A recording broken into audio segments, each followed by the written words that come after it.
Ferrari Purosangue. Première fois qu'on voit chez Ferrari un SUV. Première fois aussi qui présente un véhicule avec 4 vraies places, 4 roues motrices pour ce SUV survitaminé avec un V12 6,5 litres de 725 chevaux, ce qui en fait le SUV thermique de série le plus puissant au monde en 2023, rien que ça. Mais est-ce que pour autant ça va lui suffire pour prétendre à la première place dans le segment ultra prisé des SUV à haute performance? Vous allez voir que rien n'est si sûr. Réponse en fin de vidéo. Alors bien sûr, pour répondre à cette question, je vais vous détailler toutes ses caractéristiques extérieures, son habitacle, ses technologies embarquées, son comportement routier. Je donnerai ses défauts ainsi que ses qualités pour conclure et pouvoir répondre à cette question. Sur YouTube, les amis, abonnez-vous, activez la cloche de notification, s'il vous plaît, c'est super important pour ne pas rater mes vidéos. Et pareil, sur mes comptes Le Vendeur Automobile, Instagram et TikTok, je diffuse que du contenu exclusif. Donc foncez vous abonner.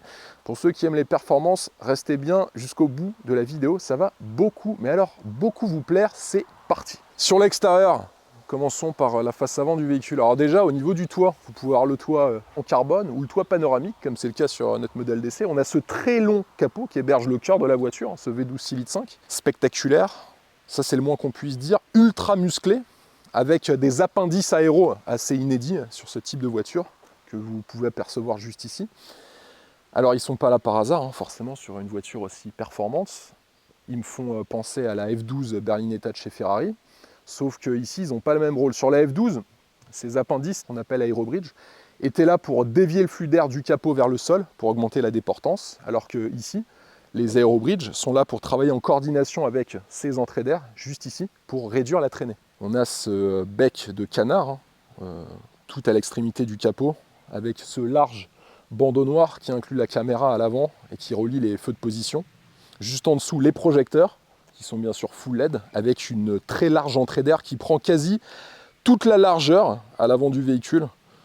Et on a cet encerclement sur la partie inférieure en fibre de carbone, tout comme ces appendices sur les extrémités, qui sont eux aussi en fibre de carbone. Il y a une chose intéressante au niveau de l'aérodynamique à noter, c'est que vous avez la partie avant des encerclements de passage de roues en fibre de carbone qui crée en fait un rideau d'air pour sceller les roues avant du véhicule de manière aérodynamique, mais surtout éviter les turbulences transversales qui pourraient altérer l'efficacité de l'aérodynamisme du véhicule. Beaucoup d'aéros, vous en doutez, au-delà d'être une voiture puissante, c'est une voiture qui est performante et efficace. Il faut vraiment le noter. Et esthétiquement, bon, elle est réussie, mais l'esthétique est alliée à la performance et à l'aérodynamisme pour en faire le SUV, selon Ferrari, le plus performant du marché. On va vérifier ça sur la route tout à l'heure. En tout cas, le moins qu'on puisse dire, c'est qu'elle a de la gueule. Des jantes assez gigantesques, ce sont les jantes forgées Grigio Orbit, 22 pouces à l'avant, 23 pouces à l'arrière. Ils sont bicolores, puisque vous avez du gris clair et du gris anthracite. Freinage en carbone céramique de série, avec la possibilité de choisir entre 5 couleurs différentes pour les étriers de frein qui sont badgés à Ferrari. Disque de frein de 398 mm de taille à l'avant, 380 mm à l'arrière, avec des étriers à 6 pistons à l'avant, 4 pistons à l'arrière. On a des arches de roue en fibre de carbone qui sont déportées par rapport à la carrosserie. C'est assez visuellement spectaculaire à voir. Les jupes latérales sont sur le modèle que je vous présente en fibre de carbone. Sinon, elles sont en noir mat. On a la ceinture de caisse qui est au-dessus des poignées de porte qui sont affleurantes. Donc il faut enfoncer de cette manière pour les ouvrir. Et à l'arrière, on a des portières qui sont antagonistes, automatiques, avec le soft close. Encerclement des fenêtres de couleur noire, réservoir de carburant d'une taille de 100 litres. Bon, en même temps, avec le V12 atmosphérique 6,5 litres, vous allez voir que niveau consommation, vous n'allez pas faire des concours d'autonomie avec cette voiture. On a un empattement qui est assez inédit sur ce type de voiture, 3,02 m. Et il faut savoir que le Purosangue repose sur la plateforme de la Ferrari Roma. Donc là, on n'est pas sur un vulgaire châssis échelle de 4x4. Mais par contre, sur les performances, ça marche. Sur l'arrière, on a un béquet suspendu avec un système d'essuie-glace virtuel. Même essuie-glace invisible. Ah, vous n'avez jamais entendu parler de ça? Ben, moi non plus, figurez-vous. En fait, vous avez la circulation du flux d'air qui vient faciliter l'écoulement des gouttes le long de la lunette arrière grâce à un aéro ultra travaillé. J'avais jamais vu ça, mais apparemment ça marche selon Ferrari. À l'extrémité de la lunette arrière, on a cette légère remontée, ce qu'on appelle un holder, qui vient canaliser les tourbillons de sillage pour créer une recompression à l'arrière. Il faut savoir qu'aussi on a ces éléments aérodynamiques qui viennent faciliter la circulation du flux d'air tout le long de la carrosserie du véhicule. Bien sûr, un large bandeau lumineux juste ici, qui relie les doubles feux arrière à LED. On a un diffuseur qui est assez proéminent. Moi, j'aurais peut-être aimé un diffuseur plus fin que ça. Selon moi, il prend un petit peu trop de place, mais il faut sans doute que je m'habitue. Et on a 2 doubles sorties d'échappement. Alors vous avez 3 possibilités en fait dans le catalogue Ferrari. Soit vous les prenez d'origine, soit vous prenez les versions sport, ou sinon celles en noir céramique. Le design du véhicule de manière générale, moi je vous avoue, la première fois que j'ai vu le Purosangue, j'avais pas du tout aimé le véhicule. Peut-être que les photos ne me parlaient pas assez. Et en fait, quand je l'ai découvert en vrai, quand je l'ai découvert chez Ferrari, je suis allé le récupérer chez Ferrari à Paris, on remarque qu'ils ont quand même bien réussi leur coup parce que les lignes sont super fluides. Esthétiquement, c'est beau. C'est une belle voiture. Même quelqu'un qui n'aime pas les SUV sera forcé de reconnaître qu'il y a eu un travail sur le dessin qui est assez significatif. Et je trouve que l'harmonie du design entre l'avant, la partie latérale et l'arrière est parfaite. Dites-moi en commentaire ce que vous en pensez, j'aimerais vraiment avoir vos avis, c'est très subjectif, mais plus je le regarde et plus je l'apprécie. C'est peut-être parce qu'il y a le logo Ferrari, je sais pas, mais je pense même pas. Je trouve que les lignes sont superbes.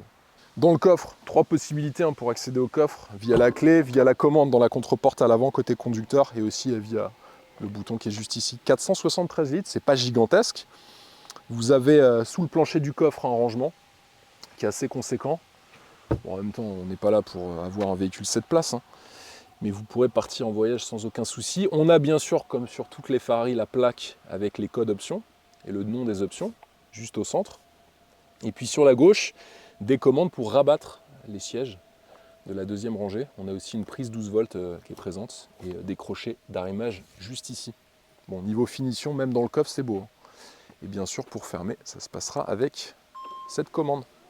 Sur ces dimensions, longueur 4,97 tout de même, 2,03 m en largeur, assez musclé comme véhicule, pour une hauteur pas très élevée, 1,59 m seulement. Sur la balance, 2033 kg à vide, quand on voit que la plupart de ses concurrents font plus de 2,2 tonnes, 2,3 tonnes. Bon, il leur prend 200-300 kg sur la balance, ce qui forcément va lui bénéficier sur la route et la piste, avec une excellente répartition des masses, 49% à l'avant et 51% à l'arrière. Sous le capot, un monument, ça c'est rare, V12 atmosphérique 6 litres 5, qui est repris à la 812 Superfast. Il a été revu bien évidemment, c'est le F140 IA avec un excellent rendement, 111 chevaux par litre, 725 chevaux, 716 Nm de couple. On a une boîte F1 DCT à 8 rapports, transmission intégrale, bien évidemment. 0 à 100 km/h, 3 secondes 3, 0 à 200, écoutez bien, 10,6 secondes pour une vitesse max de 310 km/h. Bon, la consommation, même si c'est pas très intéressant, je vous la donne quand même, 17,3 litres annoncé par le constructeur. Pour ma part, j'ai pas du tout regardé la consommation. Ça consomme beaucoup, mais en fait, on prend tellement de plaisir qu'on l'oublie. Un SUV avec un V12 atmosphérique, il fallait vraiment avoir de l'audace pour le lancer. Il n'y a que Ferrari qui peut se permettre en 2023 de lancer ça dans ce monde automobile ultra électrifié. En termes de tarifs, 390 000 €, hors option, hors malus écologique. Là, on est à 50 000 € de malus écologique. Forcément, il émet 393 grammes de CO2 par kilomètre. Alors là, je ne vous raconte pas ça en texte sur les véhicules de société, sur votre boîte, si vous le prenez, mais bon, quand on est prêt à mettre un tarif si élevé dans un véhicule, on peut tout à fait le prendre sur sa société ou en personnel d'ailleurs. Il faut savoir que sa production est limitée à 20% de la production totale annuelle de chez Ferrari. Pour, si vous voulez, faire perdurer ce côté exclusif de ce SUV, et surtout pour contrer Lamborghini, pour qui le Urus représente 50% de la production annuelle. C'est un petit pied de nez à leur ennemi juré, Lamborghini. Et sachez que sur les 4 prochaines années, Ferrari a arrêté de prendre les commandes, parce que les commandes sont déjà toutes prises. Bon, succès énorme. Est-ce qu'il fallait l'anticiper ? Je pense que c'est plutôt logique quand on voit que toutes les marques exclusives, Maserati, Lamborghini, ont lancé des SUV avec des succès faramineux. Il n'y avait pas de raison que ce ne soit pas le cas pour Ferrari. Et c'est un succès juste énorme, puisque les commandes, en l'espace de, si je me souviens bien, en quelques jours, ont été toutes honorées sur les 4 prochaines années. Je ne sais pas si vous imaginez. Donc il va y avoir un peu de spéculation sur cette voiture, sur le marché secondaire. Sur le neuf, je ne sais pas si en occasion, avec quelques dizaines de milliers de kilomètres, il y aura encore de la spéculation. En tout cas, sur le neuf, c'est sûr, il y en aura pas mal. Je ne sais pas jusqu'à où ça peut monter, mais il ne sera pas, je pense, très surprenant de voir des Purosangue bien équipés à 700-800 000 euros sur le marché secondaire. À vérifier dans les prochains mois, les amis. En tout cas, l'exclusivité, ça a un prix. Alors, vous allez découvrir d'ici quelques secondes l'intérieur, qui est magnifique. Mais bien sûr, c'est sur la route que ce véhicule prend tout son sens. Passons maintenant à l'intérieur avec les places arrière. Je vous le rappelle, je fais 1m88, je préfère le préciser, ça vous permet de voir le type de gabarit qu'on peut rentrer dans un Purosangue. Bon, on a de la place. Alors après, si je me mets en arrière, moi j'ai la tête qui touche en fait le ciel de toit. Mais bon, on est rarement avec la tête complètement en arrière. Les sièges sont très confortables, ils enveloppent parfaitement le corps. On n'a que 4 places. Ici, vous avez un accoudoir fixe, assez proéminent, avec à l'intérieur de cet accoudoir de prise USB-C, les commandes pour ouvrir vos fenêtres latérales. Et ici, vous avez une commande tactile pour vous permettre de régler notamment la climatisation et le chauffage des sièges. 2 buses d'aération sont présentes ici, avec la possibilité de verrouiller et déverrouiller le véhicule avec la commande au centre. Le tunnel central est très présent. Les finitions sont exemptes de défauts, c'est juste parfait. On a même le ciel de toit qui est en cuir. Alors moi je l'ai souvent vu en Alcantara, mais en cuir c'est hyper rare de le voir. Et on a un toit panoramique qui ne s'ouvre pas, mais par contre il y a une option qui est géniale et qui marche super bien. Il peut s'obscurcir et s'éclaircir à votre guise. Là par exemple il y a beaucoup de soleil aujourd'hui, donc je l'ai obscurci au max. Et bien, à l'intérieur on ne ressent pas du tout la chaleur générée par les rayons de soleil. Ça, c'est plutôt bien vu. Des poches aumônières sont présentes. On a même des petites vitres de custode ici qui vous apportent un puits de lumière supplémentaire. Et puis des lampes de lecture avec les enceintes du système audio qui sont présentes au niveau de la tête des passagers arrière. Aussi, petite chose intéressante, vous l'avez remarqué, les portières sont antagonistes. On a ici une buse d'aération supplémentaire et juste au-dessus, on a une commande qui vous permet de fermer les portières antagonistes parce qu'effectivement, lorsque vous êtes assis, c'est assez difficile d'aller attraper la poignée de maintien pour refermer la porte manuellement. Donc vous appuyez sur cette commande et la portière se ferme. Sur l'avant, on a un double vitrage. On a la mémorisation des réglages des sièges, bien sûr, avec les commandes que vous voyez juste ici. Niveau finition, du cuir partout, de la fibre de carbone, de l'Alcantara sur le bas de la contreporte. Bon, là, on est sur une œuvre d'art. Je me plains souvent des finitions sur les contreportes de véhicules, même exclusifs. Mais alors là, c'est comme aux places arrière. Pas de défaut apparent. Système audio Burmeister, 21 haut-parleurs, 1420 watts, avec un son 3D. Les plus fins mélomanes d'entre vous seront servis. Seuil de porte, badge Ferrari, en fibre de carbone. Pédalier et repose-pied en aluminium. Plusieurs couleurs de tapis de sol proposées. 2 types de sièges dispo. Là, on est sur les sièges style avec la couleur Nero, donc couleur noire. Ça me rappelle les Ferrari des années 80 au niveau de la finition, surtout sur la partie de l'assise. Ils sont bien sûr électriques, chauffants, ventilés et massants. Au niveau du confort, alors vous pouvez tout régler, notamment si vous voulez le maintien au niveau de votre corps. Donc ça se règle via la commande tactile qui est au centre du tableau de bord.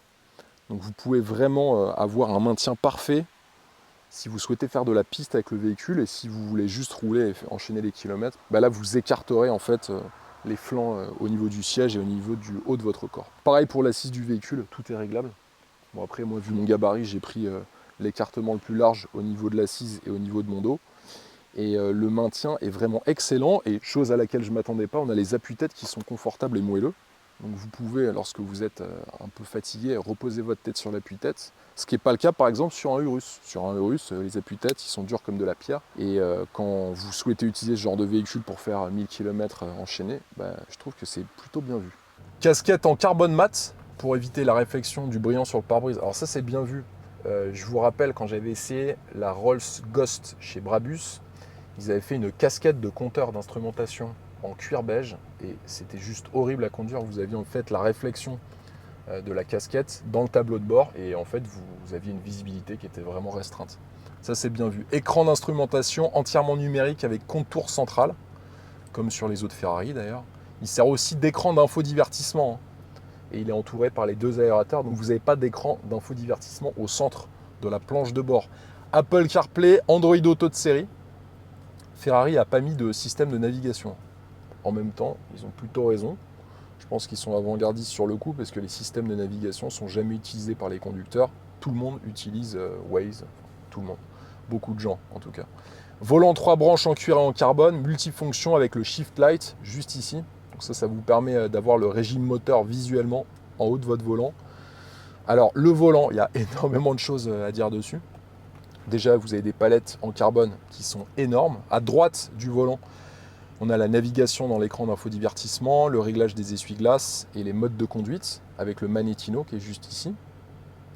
Je dois avouer que les commandes tactiles ici marchent pas avec une efficacité folle puisque souvent on s'y reprend plusieurs fois pour naviguer dans la partie droite de l'écran d'instrumentation. On retrouve le système de clignotant à boutons. Vous n'avez pas de commodo pour les clignotants comme sur les autres Ferrari. La commande pour mettre en route et éteindre le moteur se situe juste ici. Puis on a un petit mets-plat en bas. Sur la gauche, vous pourrez répondre à vos appels téléphoniques, activer le contrôle vocal. Vous avez les aides à la conduite, le Hill Descent Control, le HDC. Ça c'est pour le tout-terrain, mais je pense qu'il y a peu de clients qui feront du tout-terrain avec cette voiture. Et on a le réglage des phares avec ces commandes. On a aussi des commandes tactiles en bas à gauche du volant pour régler notamment les rétroviseurs, les phares. Là aussi, et activer la caméra, parce que vous avez des caméras à l'avant, à l'arrière et aussi sous les rétroviseurs. Planche de bord entièrement en cuir. Pour les fans de cuir, là vous allez être servi. Il y en a partout. Il y en a sur le pilier A, sur le ciel de toit, la planche de bord, les sièges. Ils n'en ont pas mis au sol, mais bon, avec une profusion de cuir comme celle-ci, je pense que ça aurait choqué personne. On a un dual cockpit avec un écran d'infodivertissement tactile de 10,25 pouces qui est en face du passager. Donc quand vous êtes à la place du conducteur, en fait, vous ne pouvez pas voir ce qu'il y a sur l'écran, il faut vraiment être face à l'écran pour voir toutes les informations. Des inserts décoratifs en fibre de carbone, vous avez même l'inscription Purosangue sur la droite, si vous oubliez le nom de votre modèle. Alors là, on a des commandes. Bon, je dois vous avouer, en fait, c'est sans doute peut-être le seul défaut de la voiture que j'ai trouvé. Pourtant, j'ai essayé d'en trouver à cette voiture.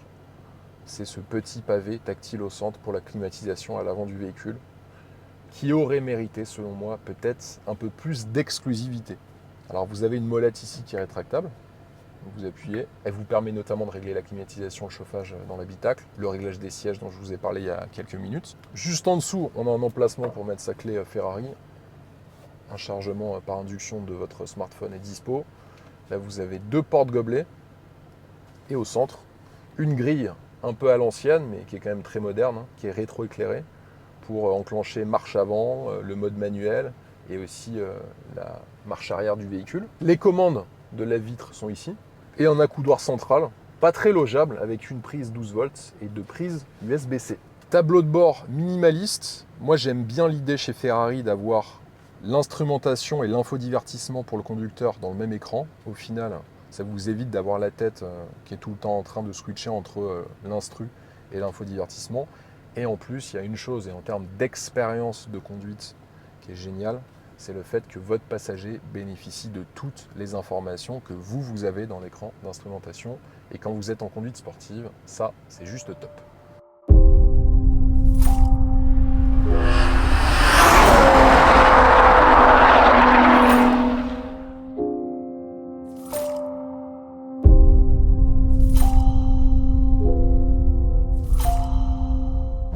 Place maintenant à l'essai routier. Je vais commencer par vous parler de son système de suspension. Ce sont des suspensions actives Ferrari, un système assez unique avec des accéléromètres et des capteurs de pression qui sont positionnés dans chacune des suspensions de la voiture et qui vont venir réduire le tangage du véhicule, réduire aussi les mouvements de casse et surtout l'effet de roulis.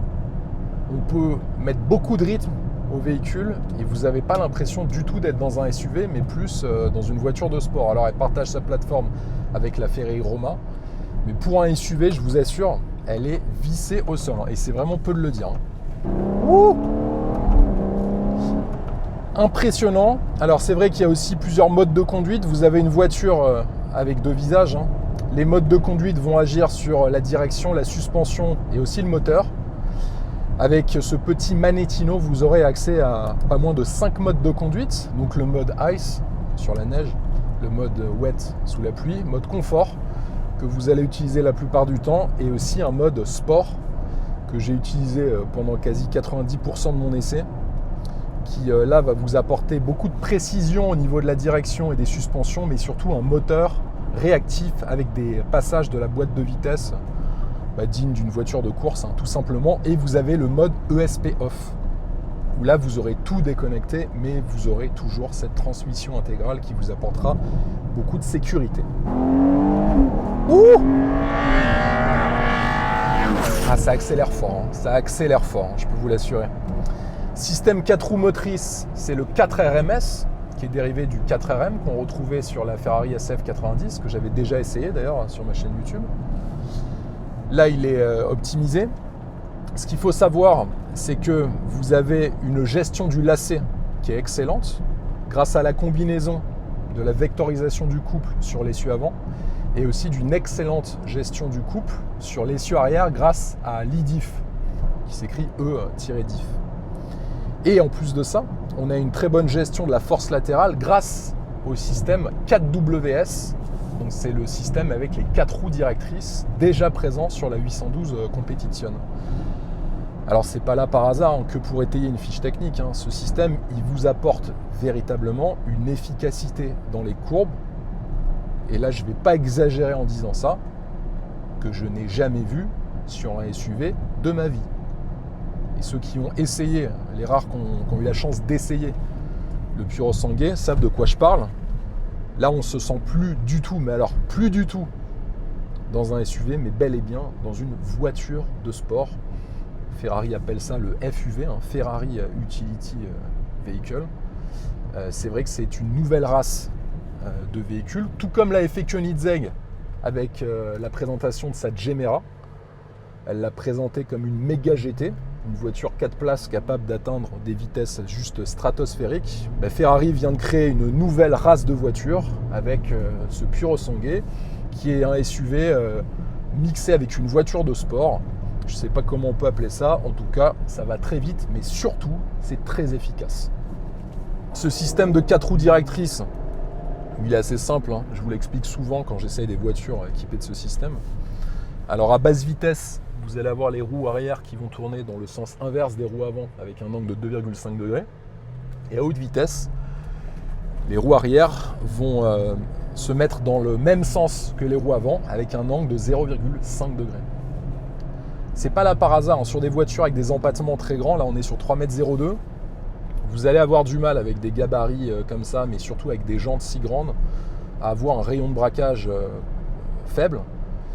Donc déjà, ça va vous aider dans les manœuvres, à pouvoir déplacer votre véhicule dans des espaces étroits plus facilement, mais surtout, ça apporte plus de manœuvrabilité et d'agilité lorsque vous commencez à hausser le rythme et attaquer des grandes courbes à haute vitesse. Sur le freinage, carbone céramique de série, avec des disques d'une taille assez grande, bien qu'on ne soit pas sur les disques d'une Chiron. Là, on est sur 398 mm à l'avant, 380 mm sur l'arrière, avec des étriers fixes à 6 pistons à l'avant, 4 pistons à l'arrière. Le freinage est très efficace, on atteste les distances de décélération. Le 100 à 0 se fait en 32 mètres et le 200 à 0, c'est 129 mètres seulement. C'est vous dire l'efficacité de ce freinage avec une voiture, je vous le rappelle, qui fait 2 tonnes à vide. Il faut savoir qu'on a une diminution de 50% de la plongée au freinage grâce aux suspensions actives Ferrari dont je viens de vous parler.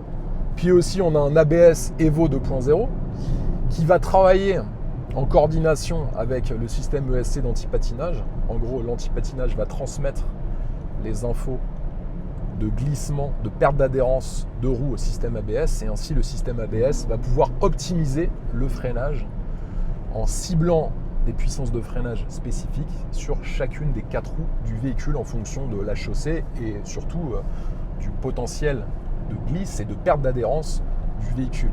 On est vraiment sur des technos mais ultra perfectionnés.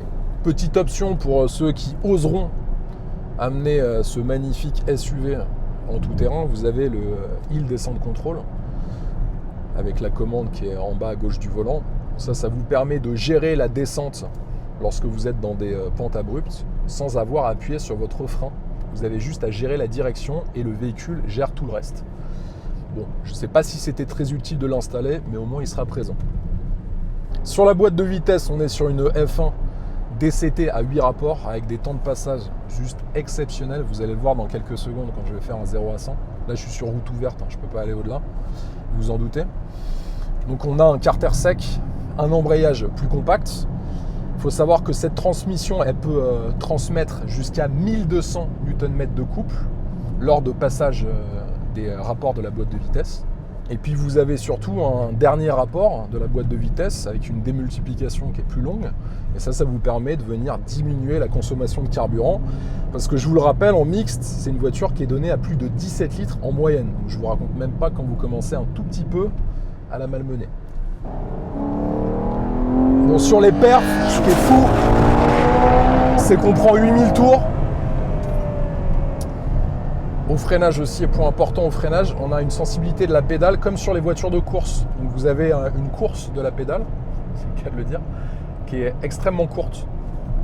C'est un peu décontenançant au début, mais on s'y fait rapidement. Et ce qui est bien, c'est qu'on a beaucoup de précision de conduite et énormément de feeling sur la pédale de frein. On les accélérations 3 secondes 3 de 0 à 100 km/h. Les reprises, c'est juste fou, mais surtout par rapport à beaucoup d'autres SUV, parce qu'il y a d'autres SUV survitaminés qui ont des puissances quasi équivalentes, avec des performances quasi équivalentes, mais ils sont tous, je dis bien tous, beaucoup moins spectaculaires. Cette voiture, elle a en elle quelque chose de fou, un petit grain de folie que les autres n'ont pas. Je vais vous faire une petite démonstration. On prend 8000 tours. Ah ouais, c'est une claque.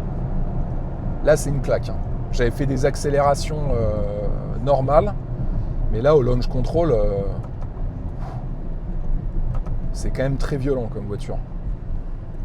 Alors je le dis souvent quand j'essaye des voitures super puissantes, faut pas les mettre entre toutes les mains parce que là vous avez une voiture de 2 tonnes, des aides à la conduite heureusement qui sont efficaces et qui sont des excellents garde-fous.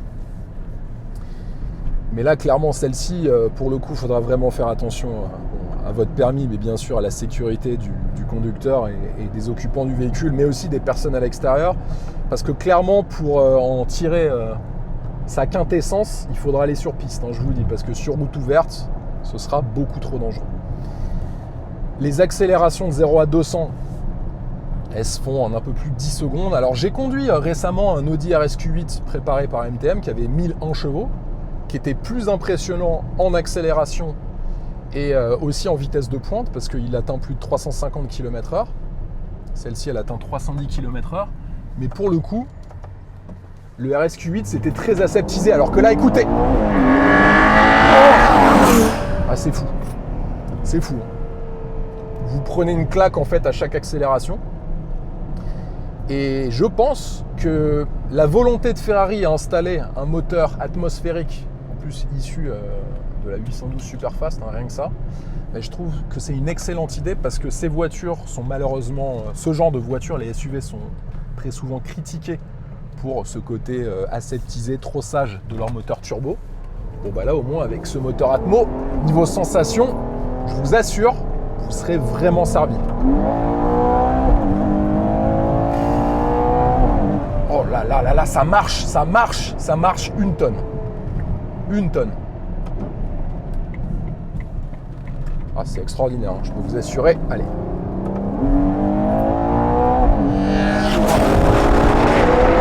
Là, j'ai eu l'impression de conduire une F1 alors qu'on peut être 4 dans la voiture. Je vais calmer le rythme. Je devais être à 92 km/h au lieu de 90, donc je suis obligé de baisser bien sûr ma vitesse. En tout cas, ce que je retiens sur la partie de l'essai routier, je pense, sans trop m'avancer, que Ferrari a réalisé en concevant ce nouveau type de véhicule, une véritable pépite dans l'industrie automobile, sans exagérer, les amis, je vous assure. Parce que installer autant de technologies aérodynamiques, de châssis, au niveau du freinage, ce moteur atmosphérique, ce système à 4 roues motrices, cette boîte F1 DCT à 8 rapports, et en proposant la première Ferrari 4 places, il fallait beaucoup d'audace, mais ils ont vraiment réussi leur coup, parce que cette voiture va beaucoup se vendre, ça c'est certain, mais elle va surtout contenter tous ses futurs propriétaires, croyez-moi. Dites-moi en commentaire ce que vous en pensez, et si vous aussi, comme moi, vous trouvez que ce choix de Ferrari dans le lancement de ce nouveau type de véhicule est un choix pertinent. J'aimerais vraiment avoir vos avis en commentaire.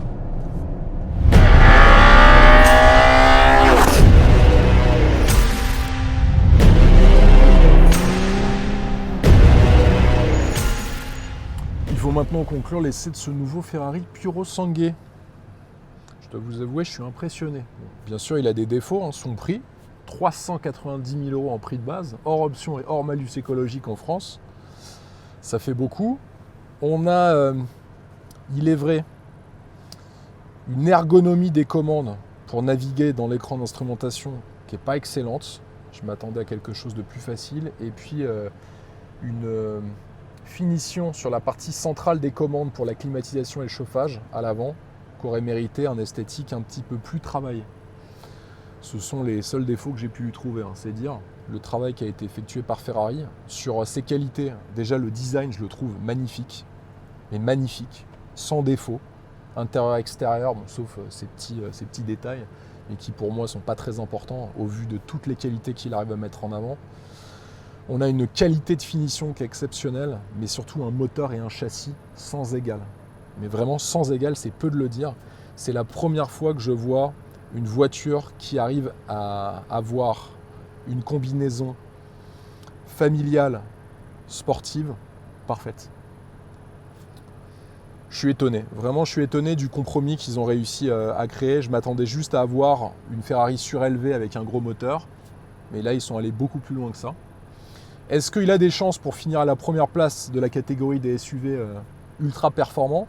Alors, première chose à prendre en considération, sur 4 critères, pour répondre à cette question, c'est le design. Sur le design, il met une claque à tous les autres, que ce soit le Jeep Trackhawk, Aston Martin DBX 707, le Bentayga W12 de chez Bentley, le Lamborghini Urus Performante, le Rolls Cullinan également. En termes de confort, le Rolls Cullinan, il est vraiment sur le sommet de la catégorie, ça c'est clair. Sur le moteur et les performances, bon là clairement c'est le plus puissant déjà, mais c'est aussi le plus efficace, mais de très très loin. Même le Urus Performante ou le DBX 707 chevaux sont loin derrière, alors que ce sont déjà d'excellentes voitures. Et c'est là toute la force du Purosangue, c'est qu'il allie, comme je vous le disais il y a quelques instants, parfaitement la sportivité au côté familial. En tout cas, c'est celui qui arrive à pousser cette combinaison le plus loin possible dans l'expérience de conduite pour le conducteur et aussi les passagers. Sur son prix, alors là c'est le meilleur mais dans le mauvais sens, 390 000 €, c'est le plus cher, de loin, quand la concurrence fait entre 210 et 280 000 € hors option et hors malus écologique. Donc sur le papier, quand on met sur la table tous ces éléments de comparaison, le Ferrari Purosangue semble être le futur best-seller. Il sera en tout cas tout en haut de sa catégorie. En termes de vente, ce ne sera peut-être pas le cas, mais en termes de perception par les clients et aussi les fans de la marque, mais aussi les fans d'automobile de manière générale, là clairement, dans le cœur des gens, il occupera la première place. Et c'est peut-être le plus important pour Ferrari. J'espère que cet essai vous a plu. Dites-moi en commentaire si c'est le cas. J'aurais aimé l'essayer sur piste. Donc si vous voulez que je l'essaye sur piste, mettez-le moi en commentaire. Puis je demanderai à Ferrari de me le prêter. Puis j'irai le mettre en travers, peut-être à l'Aurillac. Sur YouTube, abonnez-vous, activez la cloche de notification. Je diffuse un essai détaillé chaque vendredi à 17 h sur Instagram et TikTok. Je diffuse que du contenu exclusif. Donc foncez vous abonner à mes comptes Instagram et TikTok, le vendeur automobile. Puis moi je vous dis à la semaine prochaine. Allez, ciao!